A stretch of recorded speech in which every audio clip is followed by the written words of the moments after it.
Bora, gente, bora para mais um podcast do esporte, um podcast hoje para a gente falar dessa rodada de sábado do Brasileirão, rodada quente e não só quente pelos jogos, mas pelo que aconteceu no jogo entre Inter e Corinthians, tá? A gente vai falar disso mais para frente quando falar dessa partida. Vamos começar pela primeira partida do sábado, aconteceu no sábado à tarde, Palmeiras e Bragantino. 2-0 Palmeiras e repetição, né? Repetição dos personagens que fizeram os gols na partida da Copa do Brasil. O Danilo e o Rafael Veiga de pênalti. Curiosamente, ambos fizeram o Danilo com a bola correndo e o Rafael Veiga de pênalti. Dessa vez, a bola não bateu na trave, foi uma cobrança muito mais tranquila. O Rafael Veiga tá voando em cobrança de penalidade, é impressionante. Como ele cobra, como ele escolhe o canto certo. Tá? Eu acho que ele não só escolhe o canto, eu acho que o Rafael Veiga, obviamente, à medida que ele vai avançando, e ele não vai revelar o segredo dele, obviamente, né? À medida que ele vai avançando e se aperfeiçoando, hoje, assim, no início, quando ele começou a ganhar destaque pelo 100% de aproveitamento, inicialmente, o que eu via? Que ele escolhia um canto e batia muito forte naquele canto, né? Que seria... É muito difícil do goleiro pegar, a não ser que o goleiro antecipe muito. Se o goleiro antecipasse muito, ele pegava... Isso qualquer goleiro, tá? Que as cobranças do Rafael Veiga não tem cobrancinha fraca. É sempre chute forte e sempre na diagonal, né? Em direção do meio para cima do gol, né? De direção sempre ao ângulo, sempre focado no ângulo do gol. E hoje não, hoje eu acho que ele escolhe pelo menos 2 lugares para bater. Não 3, porque ele poderia chutar no meio também. Ele escolhe pelo menos 2 e se o goleiro entrega a posição antes, ele troca a batida. Então eu imagino que ele tem se aperfeiçoado cada vez mais, porque é impressionante, cara. Se os goleiros sequer conseguem chegar perto da cobrança do Rafael Veiga. Sequer, ele chuta no outro lado, sempre. Sim, nas cobranças recentes tem sido cada vez mais... isso está ficando cada vez mais exacerbado. Por isso que eu digo, eu acho que ele está se aperfeiçoando na forma como ele cobra. Primeiro porque ele cobra muito bem dos dois lados, né? Sabendo que ele tem essa possibilidade de escolher, ele espera o goleiro tomar uma decisão.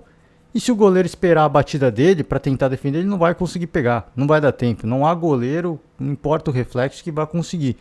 Porque o Veiga, não sei se ele criou um método próprio, mas ele chuta num lugar que isso já foi estudo, né? Já foi estudo de se você chutar ali no canto, né? Do meio para cima do gol, é muito difícil do goleiro pegar, a não ser que ele pule muito antes. E já tem estudo, isso é verdade, tá? Para quem acha que eu passou no Sport TV há muitos anos atrás, né? E aí apareceu, cara, assim, e fizeram uma estatística e tudo mais, então... Existe uma forma de ser praticamente imbatível. E é isso que o Rafael Veiga faz, né? Óbvio que tem todo o mérito também, não só dele ter a qualidade, mas também dele treinar o aspecto psicológico para estar sempre bem, para sempre converter.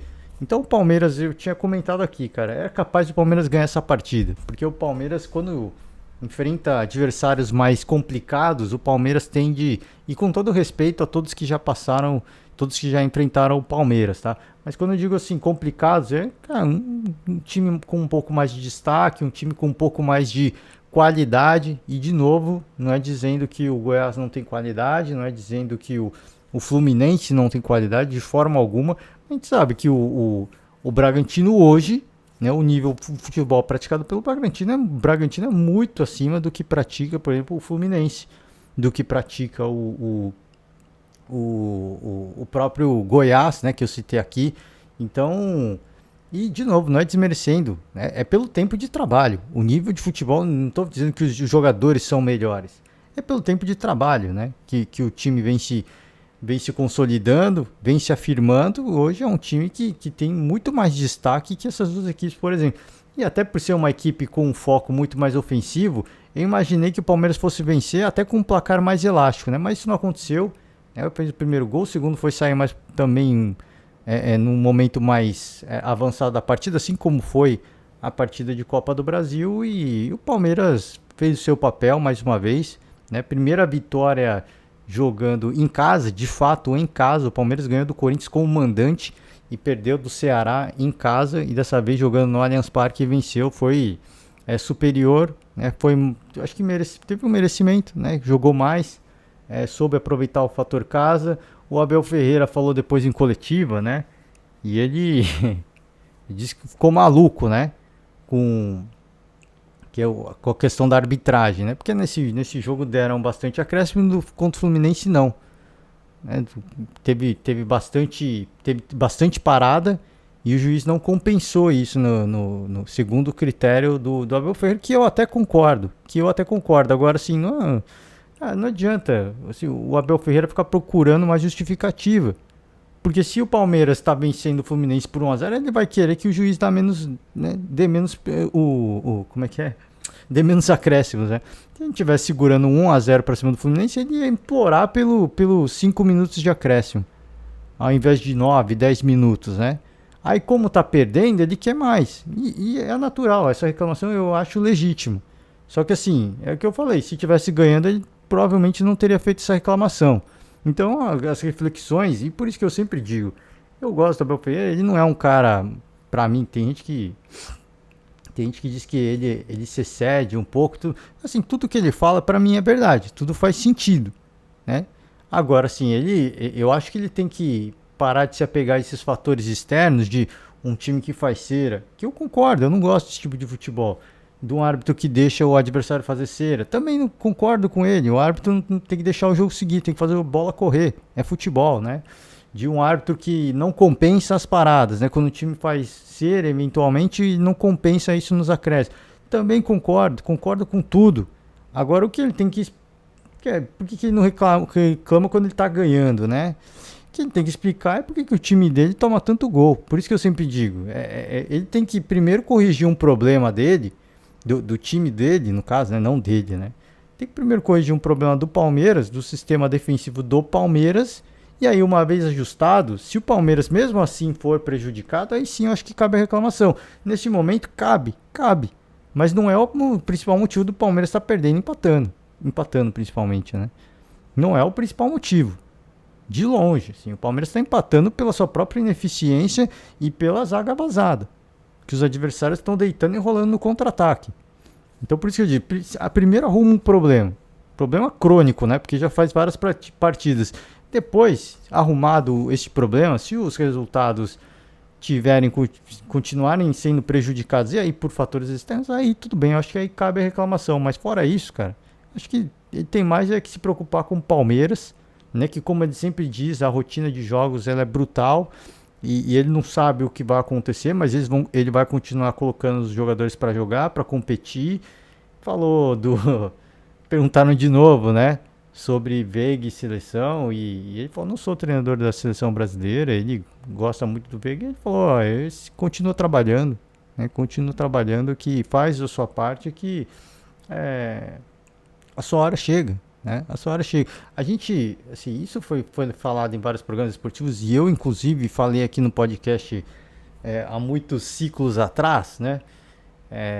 Por que o Tite convoca o Danilo e não o Rafael Veiga? Se o momento do Veiga é muito melhor que o do Danilo, né? E o Danilo é um jogador jovem, né? Que está no Palmeiras e que pode sair nessa janela de fim de ano. Se não sair na janela de fim de ano ou de meio de ano, se não sair na janela de meio de ano, ele vai fechar um contrato com uma equipe estrangeira, europeia, e vai sair no final do ano. Muito provavelmente vai ser um desses dois formatos. Por que o Tite convoca o mais novo e não o cara que está voando? O cara que está todo mundo pedindo. Por que o Tite não convocou o Dudu quando ele estava voando? Né? Tinham concorrentes para a vaga. Tudo bem. No caso do Dudu, eu acho ok. A explicação eu acho plausível dele não ter convocado o Dudu, porque haviam, né, muitas opções para a posição do Dudu. Agora, para a posição do Veiga, eu não vejo muitas opções. O Coutinho é muito melhor que o Veiga? Sim. Mas houve espaço para a convocação do Veiga, ele não convocou. Por que ele convoca o Danilo, sendo que também naquela região de campo tem muitas opções? O Tite tem opções de muito mais qualidade, dificilmente o Danilo vai jogar nesses amistosos. Eu acho muito difícil. Mas se ele colocar, eu acho bacana para dar rodagem. Por quê, né? Qual que é o interesse nisso? Eu não sei, não estou sugerindo que há um interesse comercial. A gente sabe que o mundo do futebol gera muito dinheiro e você ir para a seleção é uma vitrine muito grande. Ainda mais para um garoto que tá para que está chamando a atenção do mercado europeu e que tá para sair. Isso é inevitável, né? Tá jogando muita bola, ele tá para sair. Isso é iminente. Né? Por isso que eu digo, ou é no meio do ano ou é no final do ano. Aí vai depender da negociação que o Palmeiras conseguir fazer. Mas por que que isso acontece, né? Assim, são coisas pra gente se perguntar, pra gente se pensar. Por que que alguns jogadores, por exemplo, Bruno Henrique, por exemplo, Bruno Henrique não teve sequência, ele foi convocado e não teve sequência. Houve uma justificativa de que o Bruno Henrique não conseguia jogar em campo reduzido. Eu acho que, mano, desculpa aqui não cola, né? Desculpa aqui não cola. Então, porque por que a desculpa não cola? É porque, só para justificar, né? Porque você joga no campo grande, né? Você não joga no campo reduzido. Por isso que eu desculpa. O Bruno Henrique ele tem que jogar no campo verdadeiro, né? Que é onde ele deita e rola, não no campo reduzido. Pô, pelo amor de Deus. Então, por isso que eu digo, assim, tem interesses comerciais. Eu não estou sugerindo que o Tite tem interesses comerciais, mas é muita cartolagem, é muito empresário assessorando e por trás de muita coisa. E às vezes aparece o nome na lista do Tite, ele fala, tá, legal, vou convocar então. Estão sugerindo aqui, né? Os chefes estão sugerindo, então eu vou convocar. E de novo, não estou dizendo que há interesse do Tite ou da comissão técnica ou de quem quer que seja, mas, né? É curioso, assim, são fatos curiosos. E assim, eu já falei isso e os programas, após a última convocação, os programas esportivos começaram a falar com mais peso sobre isso, né? Assim, é muito estranho, é muito curioso. Você tem dois jogadores na mesma equipe, um tá mantendo uma regularidade jogando muito mais bola que o outro e esse cara não foi convocado, né? Qual o sentido disso? Não sei. Não sei. Pro Palmeiras eu acho que é bom. Tá? O torcedor, eu acho que muitos torcedores enxergam que o Veiga foi injustiçado, mas eu acho melhor pro Palmeiras, né? Porque vai contar com um grande jogador. E o Tite pode dar essa desculpa, não posso tirar o Veiga do Palmeiras, mas tirou o Danilo, então por quê, né? E aí de novo é uma desculpa que não vai colar, né? Mais uma vez é uma desculpa que não vai colar. Enfim, são coisas que, assim, para a gente trazer a reflexão e de novo não quero sugerir absolutamente nada, até porque a gente não tem prova de nada, mas que é muito estranho e acho bom pro Palmeiras, né? Ruim pro Rafael Veiga, porque óbvio que para a seleção, e o Veiga já falou que tem o sonho de ir para a Europa eventualmente, né? Apesar de ter uma idade mais avançada, ele tem esse sonho e ir para a seleção certamente é uma grande vitrine para ele concretizar esse sonho, né? Agora não joga bem, não é convocado, fica complicado, já é um cara de mais idade, vai ficando cada vez mais difícil, né? As opções de mercado vão ficando cada vez mais limitantes. Enfim, vamos seguir, né? Vamos seguir, não vamos estender muito nesse assunto. Ceará e Flamengo, hein? 2-2, jogo em que o Flamengo estava até ganhando e depois no final do jogo toma um gol. Assim, o Hugo toma um gol de cobertura, numa cobrança de falta, assim, lamentável esse lance pro Hugo, assim, é impressionante, assim, eu fico chateado, assim, o torcedor rubro-negro fica irado, mas eu fico chateado, assim, porque você vê em coletivo que e quando o Flamengo faz os gols, você vê que o Paulo Souza, ele tá tentando, cara. Ele tá se esforçando, ele não tá lá fazendo número, ele não tá lá fazendo média. Ele tá se esforçando. Quando o Flamengo faz gol, cara, ele extravasa, ele abraçou um monte de gente ali da área técnica. Você vê que ele tá querendo muito, cara, virar essa maré. Mas a maré de azar é muito grande, cara. Pô, você vê o Hugo, cara. Pô, o cara questionado pelo torcedor toma um gol desse, cara. Então, poxa, a fase não é boa, assim. Infelizmente é aquilo que a gente falava do Volpe, né? Que aliás vai sair do São Paulo. Bom pro torcedor tricolor, né? Que já não tava com paciência mais com o goleiro. Mas é o que a gente falava do Volpe, cara. Assim, é um bom goleiro, mas, cara, ele tava com azar, velho. E não tem o que fazer, velho. Não sei, joga sal grosso, apela pra todos os deuses. Enfim, cara, assim, chama um pai de santo, eu não sei, assim, e assim, não é brincadeira aqui, não é menosprezando qualquer tipo de religião, isso é verdade, né? Procura opções para ver se tira uma névoa que está sobrevoando, que está se adensando ali no ambiente, porque, cara, eu não vejo futuro mais pro Paulo Souza, infelizmente, assim, eu não vejo vida longa ao Paulo Souza, Infelizmente, sim, é triste dizer isso. E eu acho que o próximo jogo da Libertadores vai definir isso. Uma derrota ou um empate, o Paulo Souza vai ser demitido. Infelizmente, eu não. E de novo, assim, eu falei, e isso é verdade, assim, isso, cara, é um sentimento real. Eu fico triste, porque você vê que ele tá tentando, quando o Hugo toma um gol, você fala, pô, não é possível, cara, essas coisas acontecem comigo. Tá mal posicionado, tem tudo isso, pô, teve tudo isso, né? Teve tudo isso. Não era para ele estar ali numa cobrança de falta, mas, sim, se vale de explicação para o torcedor, que o torcedor não quer ouvir explicação, o Hugo estava ali naquele momento, porque normalmente, né, o cobrador de falta não chuta direto, ele lança a bola na área e o Hugo ia tirar a bola, né? Era possivelmente o último ataque do Ceará. Então ele estava ali adiantado, por quê? Porque ele ia disputar a bola e ia dar um socão, né? Só para justificar, para quem não. É óbvio que é muita. Cara, assim, é muita indignação, e não dá pra tomar um gol desse, mas, cara, assim, a fase é impressionante, cara.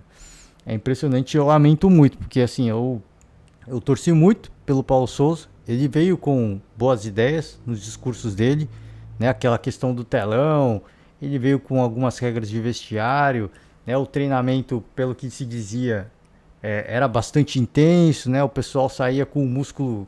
Teve até alguém que falou, cara, tô com o músculo duro aqui, né? Porque o treinamento é bastante intenso. Então o início do Paulo Souza foi, cara, assim, foi muito bacana, chamou muita atenção.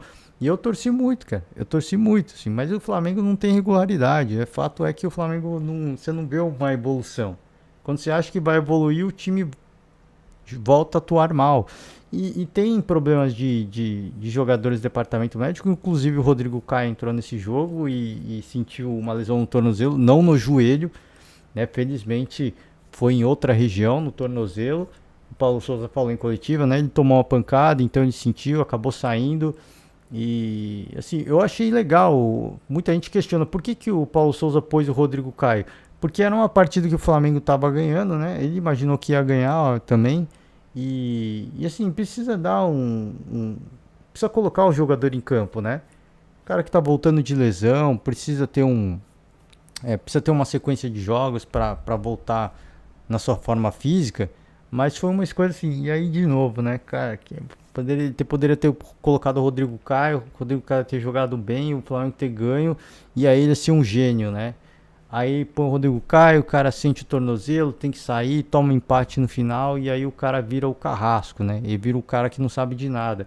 Então a fase é muito ruim, cara. Assim, é muito ruim e infelizmente eu. Assim, eu acompanho alguns canais de setoristas do Flamengo e todo mundo indigna, pô, como é que tem gente que defende ainda o Paulo Souza? Cara, eu defendo porque quem que o Flamengo vai trazer agora? Se não for o Jorge Jesus, quem que vai trazer? No mercado nacional não tem opção.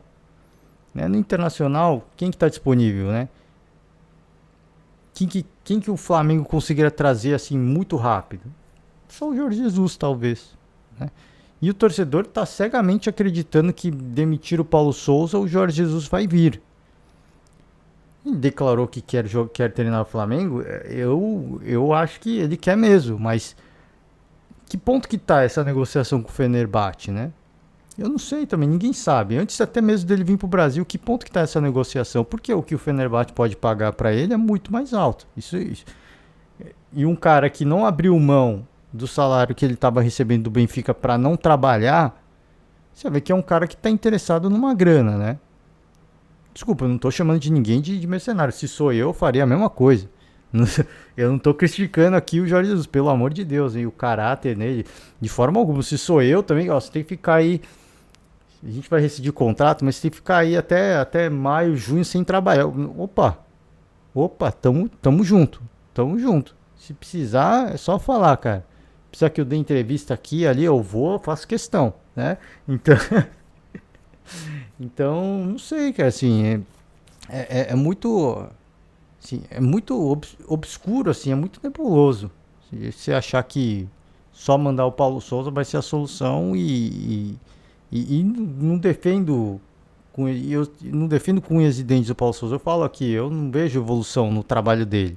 Mas a gente tem que entender que o contexto é diferente, cara. Assim, o tempo todo o time lida com jogadores no departamento médico. Esse é o contexto. se ele tivesse todos os jogadores, não precisa ter todos, né? Mas se tivesse só, sei lá, só 3 jogadores no departamento médico, tivesse a grande força disponível, aí eu acho que caberia o questionamento. Mas ele tem vários jogadores do departamento médico que ele não pode contar, ele não tem sequência. Né? Como é que ele vai manter a regularidade se ele não consegue repetir o time? Esse que é o problema, né? Ah, porque ele insiste no Isla, ele insiste no Rodinei. Porque quem que ele vai pôr, entendeu? Esse é o problema. Então, sim, eu acho que o contexto... o torcedor é muito apaixonado, mas ele tem que entender o contexto também. E o contexto do Flamengo, ele é realmente muito complicado. Né? Que, aí sim, sendo honesto, e eu já falei aqui, sendo honesto, se o Jorge Jesus faria um trabalho muito melhor que o Paulo Souza, eu não tenho dúvida disso. O Jorge Jesus, se viesse, iria fazer um trabalho muito melhor. Mas muito melhor. Agora, vai conseguir trazer? É muito apostar no desconhecido. Né? Muito apostar no desconhecido. O torcedor fala, tem que mandar o Paulo Souza embora, senão ele vai fechar com o Fenerbahçe.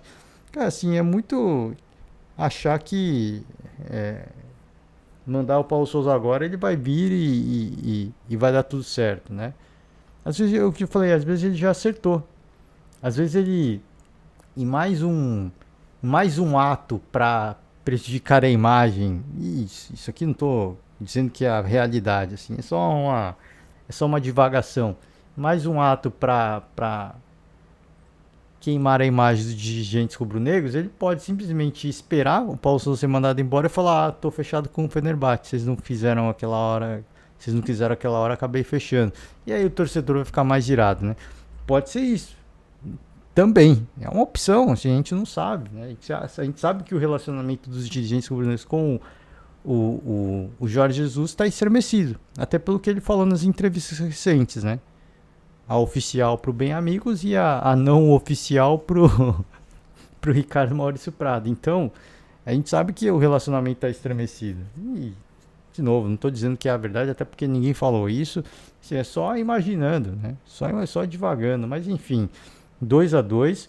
E a gente falou, assim, o Ceará, e não só a gente aqui no podcast, mas todo mundo, o Ceará é um adversário muito difícil, cara. Assim, não dá para achar que vai chegar lá. Óbvio que pelo que aconteceu, pela forma como se desenhou e pelo gol que o Hugo tomou, assim, fica um gosto amargo e fica um sabor de revolta pro torcedor. Mas vencer o Ceará lá ia ser muito difícil. Ia ser uma parada muito complicada. E se provou isso. Agora, assim, o que eu não gosto do Paulo Souza é que ele, em coletivo, ele falou: ah, o primeiro tempo foi muito bom. Sim, tudo bem, mas não adianta jogar só um tempo, tem que jogar os 90 minutos.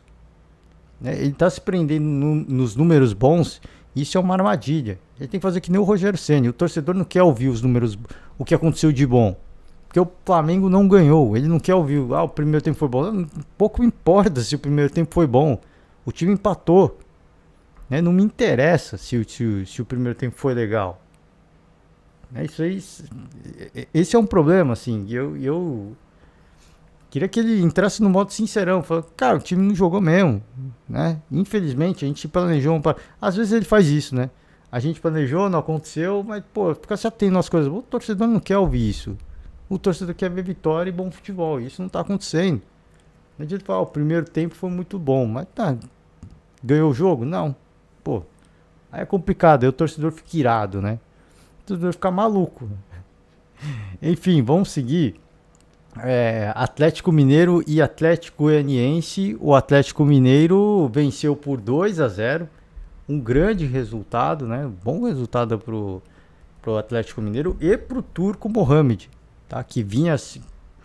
Eu não digo que vinha balançando no cargo, até porque pelas informações que a gente tinha da alta cúpula do Galo, é que assim, pô, o cara que já ganhou 2 títulos essa temporada, vou mandar o cara embora? Não.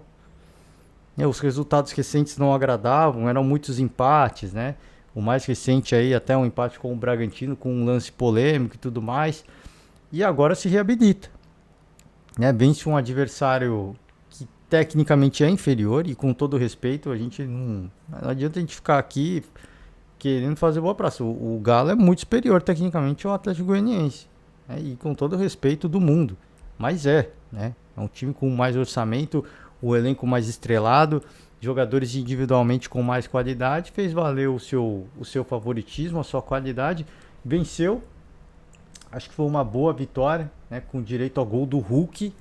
Então, acho que foi uma vitória muito importante aí pro Galo e pro Turco Mohamed. O Galo está sofrendo com um problema físico, como muitas outras equipes. O Galo no segundo tempo, em partidas recentes, caiu muito de qualidade. Isso é um sinal muito grave, né, da questão física e do trabalho que vai ter a comissão técnica para... Peço perdão aí qualquer barulho, porque eu esbarrei no microfone. Que a comissão técnica vai ter para ajustar, para manter essa equipe jogando em alto nível. Mas isso não vai ser só um problema do Atlético, né, do Galo. Isso vai ser um problema de todo mundo. Todo mundo vai enfrentar esse problema. E cabe ao Antônio Turco Mohamed fazer o que o Vitor Pereira vem fazendo muito bem, o que o Abel Ferreira vem fazendo muito bem, o que o Rogério vem tentando fazer, mas não agrada o torcedor, até porque o elenco não é tão bom, né? O que o Paulo Souza vem tentando fazer desde o início do Campeonato Carioca, e o torcedor está sempre pegando no pé dele. O Turco vai ter que fazer a mesma coisa. Ele vai ter que encontrar um meio termo, né? Mesclar jogadores e equipes e ter exemplo, né? É só olhar para o vizinho, você vê o que os caras estão fazendo. Opa, vamos ter que fazer uma coisa, né? Agora, a forma de trabalhar para que o time mantenha uma certa regularidade, aí ele vai ter que descobrir por ele mesmo, né? Ele vai ter que buscar essa solução, porque ele tem qualidade, ele tem no elenco qualidade para isso. Essa vitória foi fundamental. Fiquei contente assim pelo Turco Mohamed, porque o torcedor já estava perdendo a paciência também, se perguntando se ele ia cair, se ia cair, quando iria cair. Não tem uma boa opção de mercado para o Galo hoje. O Turco não era também a melhor opção, né? O Galo tentou o Jorge Jesus, por exemplo, né? Então o Turco Mohamed não foi a melhor opção, mas ele veio e de novo, assim, a gente falou aqui, ele tem 2 títulos já. Ele tem o Campeonato Mineiro e a Supercopa do Brasil. Cara, assim, instabilidade todo mundo vai ter. E a instabilidade do Galo até foi ok, porque o Galo não perdeu, o Galo empatou. É óbvio que não é bom, não é bom. Em partida que você sabe que é favorito, jogando como mandante, tendo uma vantagem, pegando o caso do Curitiba, a partida contra o Curitiba, fazendo 2-0 e toma um empate 2-2 com possibilidade até de perder pelo que aconteceu, é muito complicado. Assim, o torcedor vai ficando irado, vai perdendo a paciência. Mas, eu falei e eu repito, assim, não é um problema só do Galo, todas as equipes vão enfrentar isso e quem souber lidar melhor com isso vai se dar melhor. E neste momento quem está fazendo isso de uma maneira mais eficiente é o Corinthians, tá? O Palmeiras vem fazendo isso bem, mas não de maneira eficiente. O Corinthians vem fazendo isso de maneira muito... Por isso que eu digo, quem faz melhor isso, eu acho que é o Palmeiras. O Palmeiras está jogando...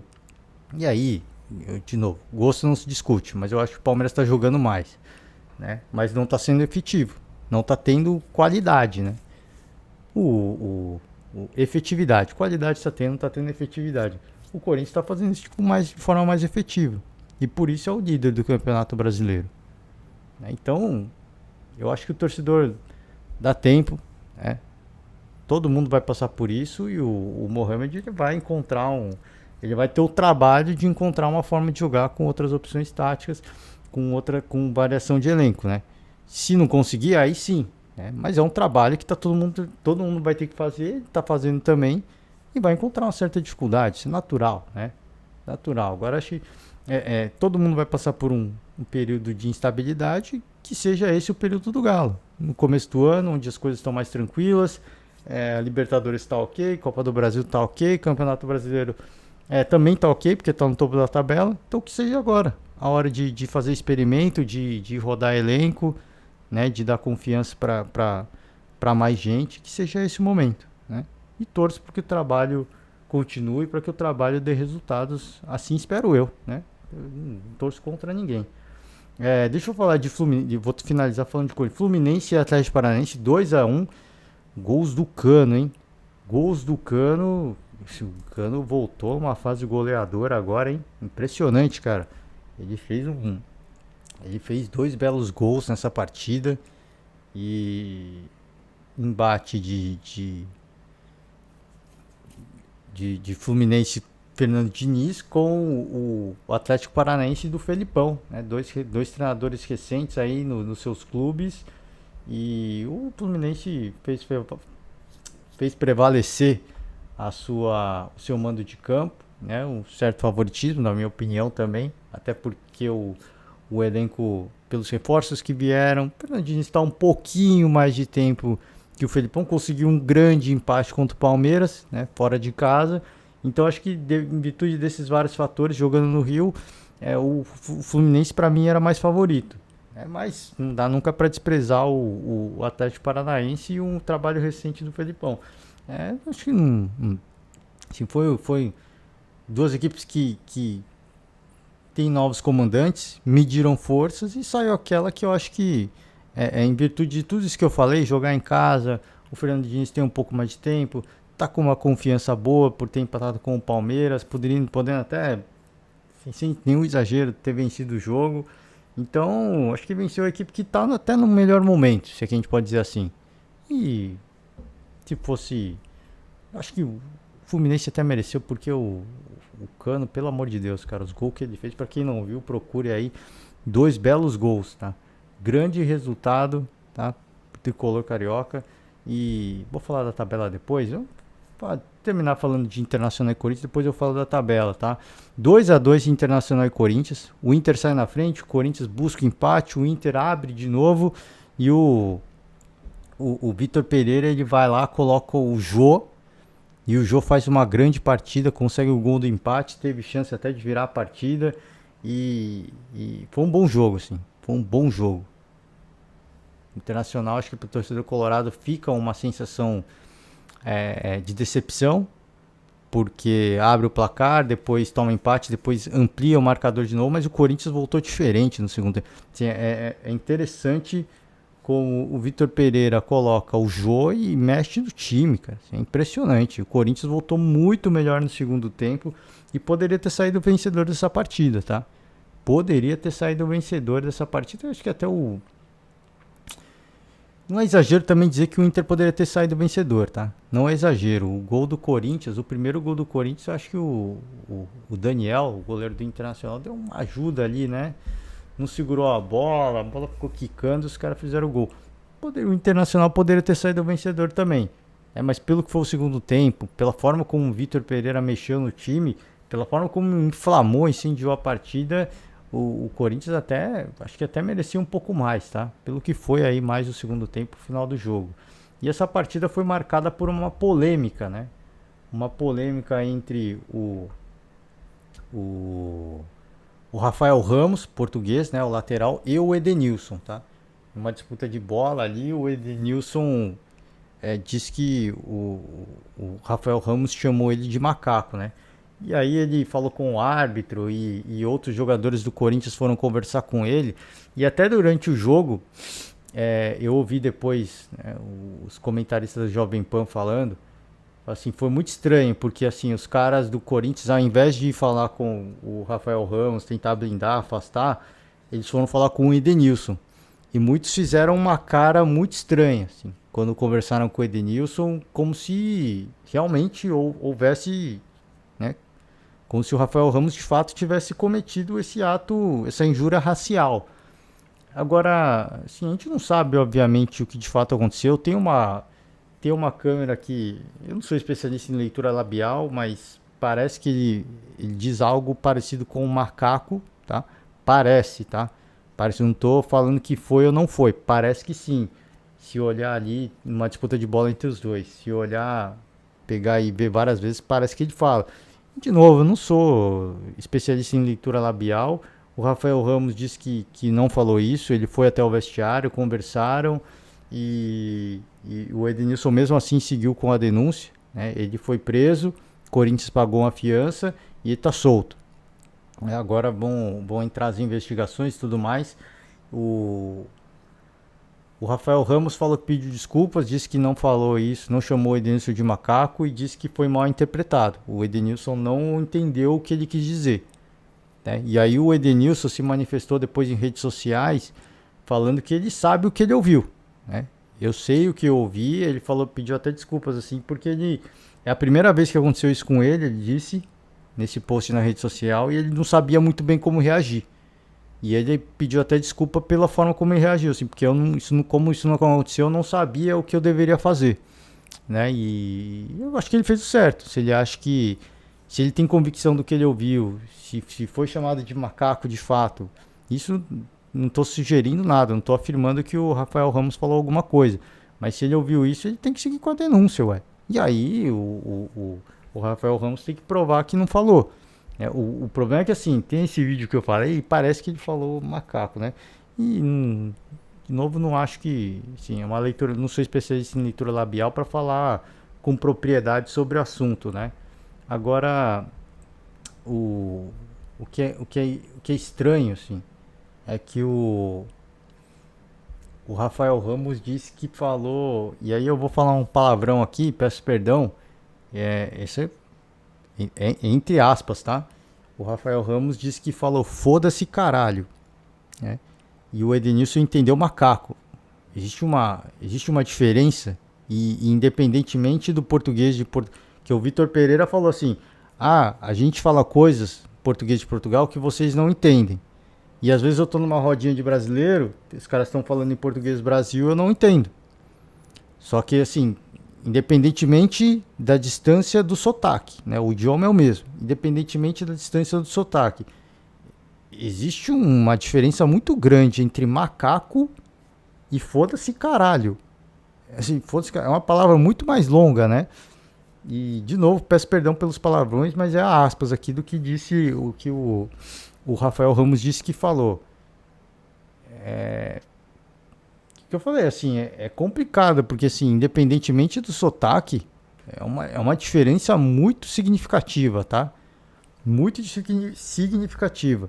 Se especulou ali que ele poderia ter falado malaco, né?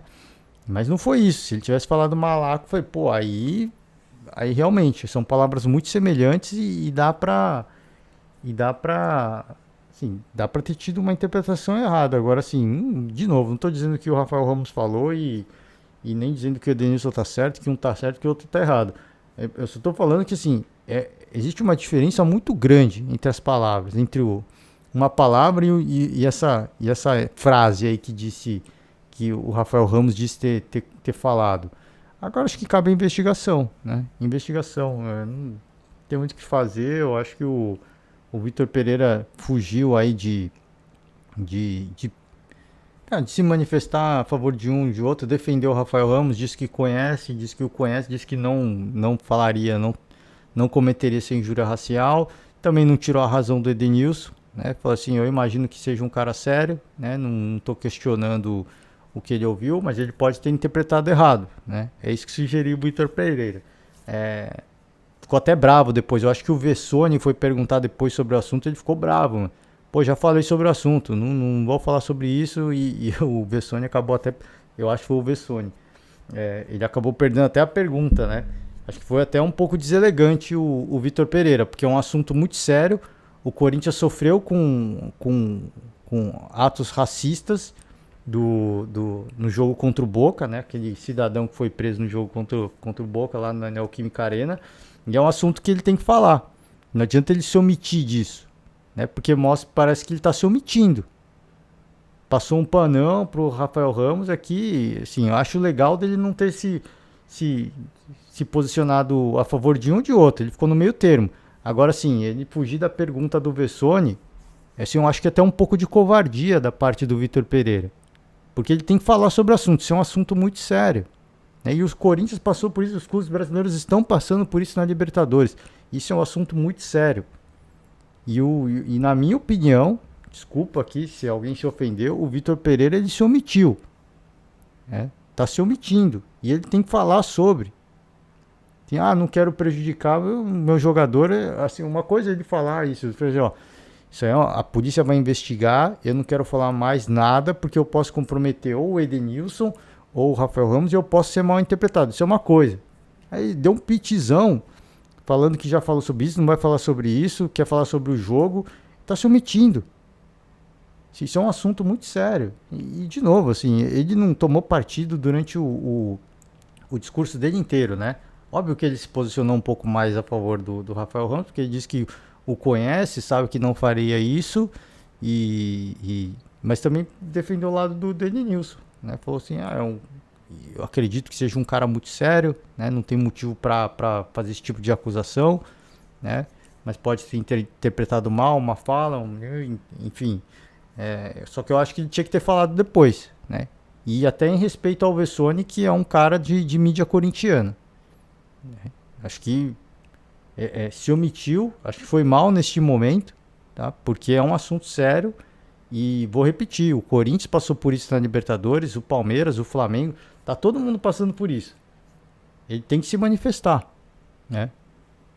E mesmo que ele não queira. E de novo, assim, se ele acha que vai prejudicar a investigação, é só falar, gente, eu não vou falar agora, deixa as investigações acontecerem e eu falo depois, né? Se quiserem perguntar sobre o ocorrido na Libertadores, eu posso falar sobre aquele ocorrido. Sobre este, está sob investigação policial, eu prefiro não falar. Neste momento, não.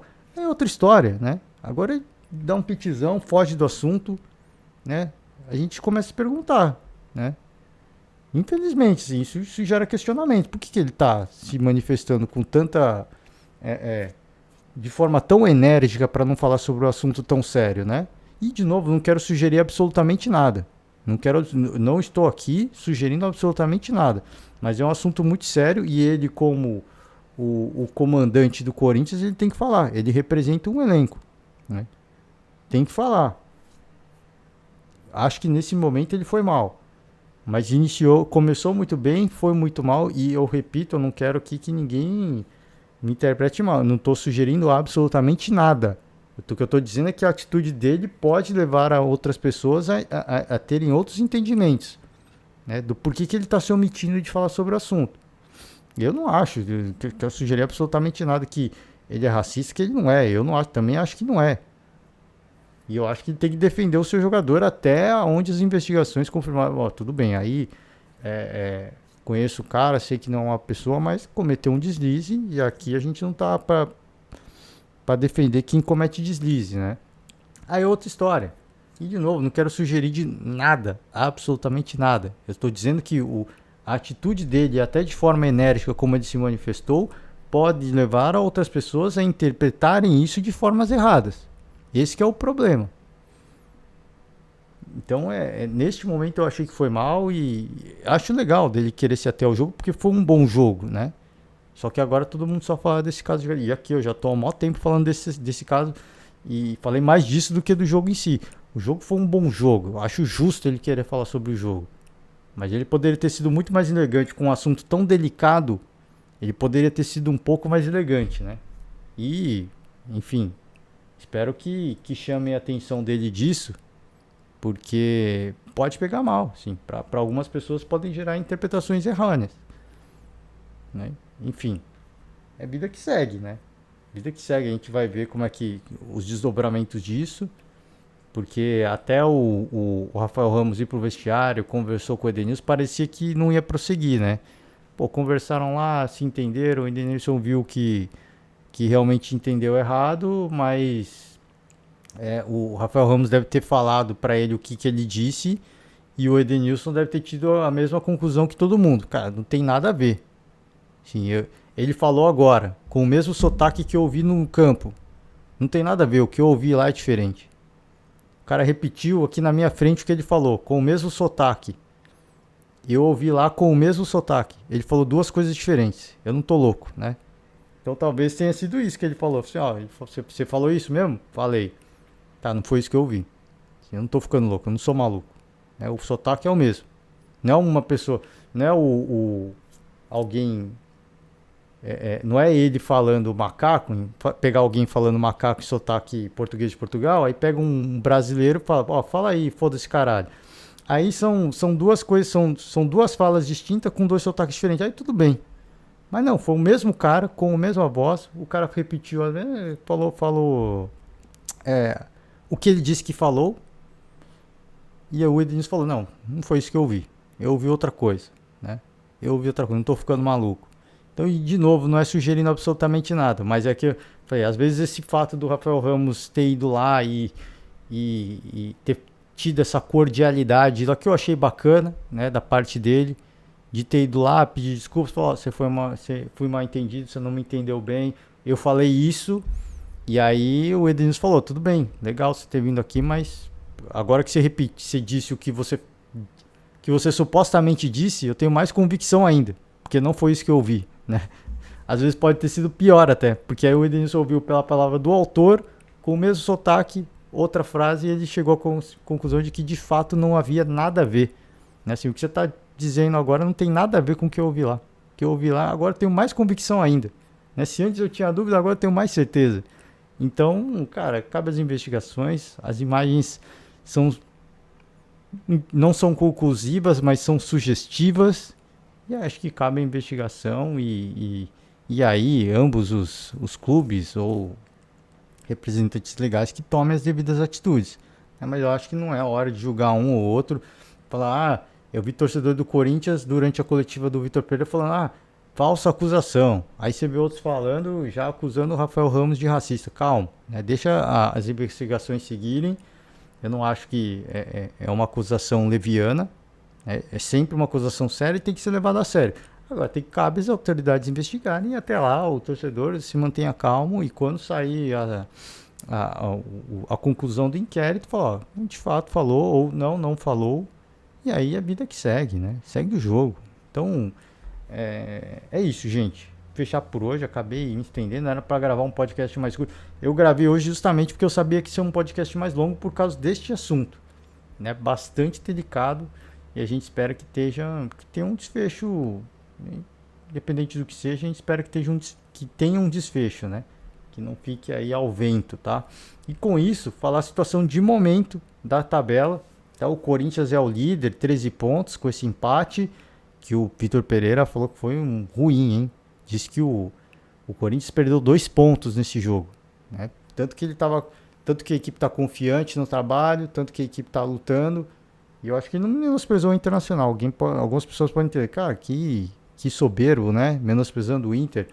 Não, eu acho que ele acredita no trabalho, até pelo que foi o segundo tempo, para ele foi um resultado ruim.